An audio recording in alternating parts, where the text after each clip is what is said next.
Hey everyone, and welcome back to the 5-Minute History Channel.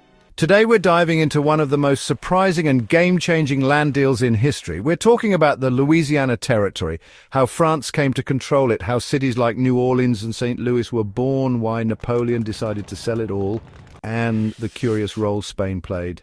And at the end, we'll explore the moment it all officially changed hands, an event known as Three Flags Day. So grab a croissant and a cowboy hat, because this story gets wild. Let's rewind to the late 1600s. Back then, France was in a race with Spain and Britain to grab as much land in the New World as possible. The French didn't just settle in Canada, they followed rivers deep into the continent. Their biggest prize? The Mississippi River. In 1682, a French explorer named René Robert Cavelier, Sieur de la Salle, floated down the Mississippi, planting a French flag at the river's mouth and claiming the entire Mississippi River basin for France. He named it La Louisiane in honor of King Louis XIV. That was a huge area, stretching from the Gulf of Mexico up through present-day Louisiana, Mississippi, Missouri, Arkansas, Iowa, the Dakotas, and parts of about a dozen other states. It was like France grabbed the whole middle of future America and said, "Oui, this is ours now." But this wasn't about setting up suburbs and shopping malls. France's interest was mostly fur trading and controlling waterways that were key for transporting goods and troops. By the early 1700s, the French realized they needed permanent settlements to manage trade and protect their claims. In 1718, French colonists founded New Orleans, near the mouth of the Mississippi. The site was chosen for its location. Perfect for trade and military defense, but let's be honest, it was also basically a swamp. Still, it grew fast thanks to its strategic position. Further up the river, in 1764, French fur traders Pierre Laclede and Auguste Chouteau founded St. Louis. Their goal, to build a hub for fur trading with Native American tribes. St. Louis quickly became a bustling frontier town, earning the nickname Gateway to the West. So now France had major cities at both ends of the Mississippi, New Orleans in the south and St. Louis in the north.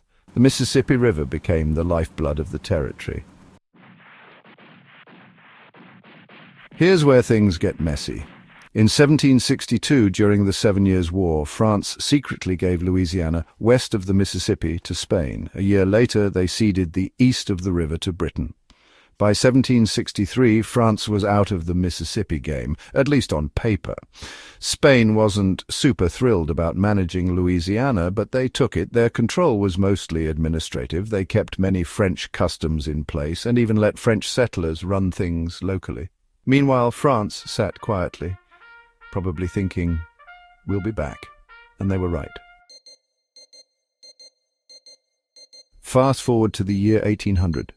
Napoleon Bonaparte is in charge of France, and he's got big dreams.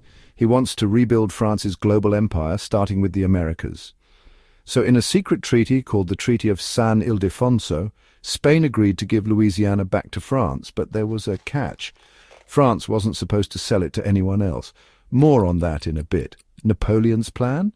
Use Louisiana as a food source for the sugar-rich colony of Saint-Domingue, modern-day Haiti. But that plan collapsed fast. In 1801, a slave revolt in Haiti, led by Toussaint Louverture, turned into a full-on revolution. France tried to crush it, but tropical diseases and fierce resistance wiped out their forces. With Haiti lost, Napoleon's need for Louisiana vanished. Now let's bring in the Americans. At the time, President Thomas Jefferson was worried.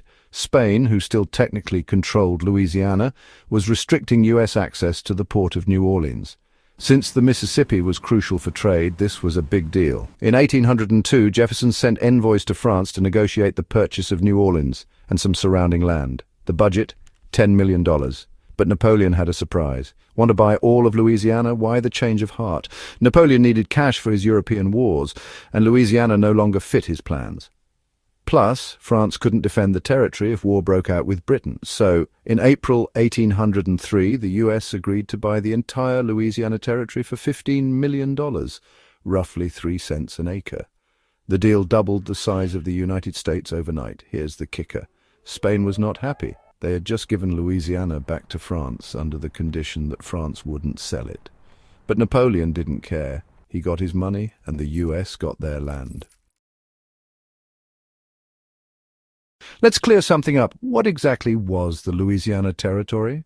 The purchase included around 828,000 square miles of land, stretching from the Mississippi River to the Rocky Mountains and from the Gulf of Mexico to the Canadian border. Parts of 15 current U.S. states came out of it, including Arkansas, Missouri, Iowa, Minnesota, North and South Dakota, Nebraska, and more. But the boundaries were fuzzy.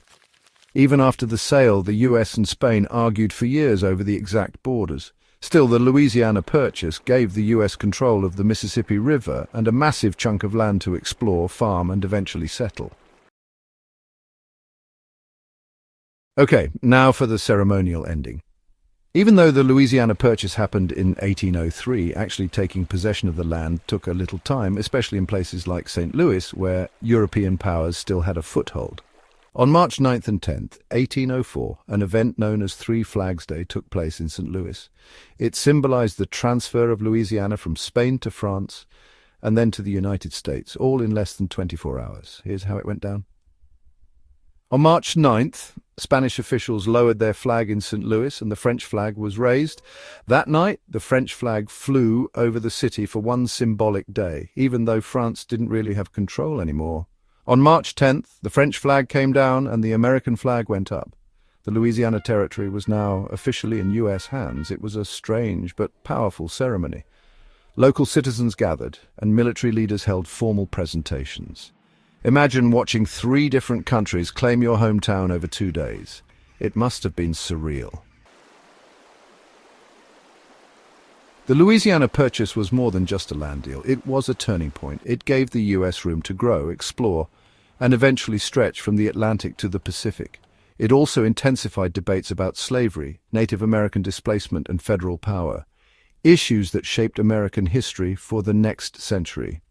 Cities like New Orleans and St. Louis became gateways to the frontier, bustling centers of trade, culture, and innovation. French influence still lingers in the region's food, architecture, and legal systems. And let's not forget, this all started because a French explorer floated down a river and said, "This seems nice." Sir, yes, sir. So, from French colonists to Napoleon's big sell and all the way to Three Flags Day, the Louisiana Territory has one of the most fascinating backstories in American history. Thanks for watching the 5-Minute History channel. If you enjoyed this dive into history, don't forget to like, subscribe, and hit that notification bell for more stories from the past that still shape our world today. You can't understand the present if you don't understand the past.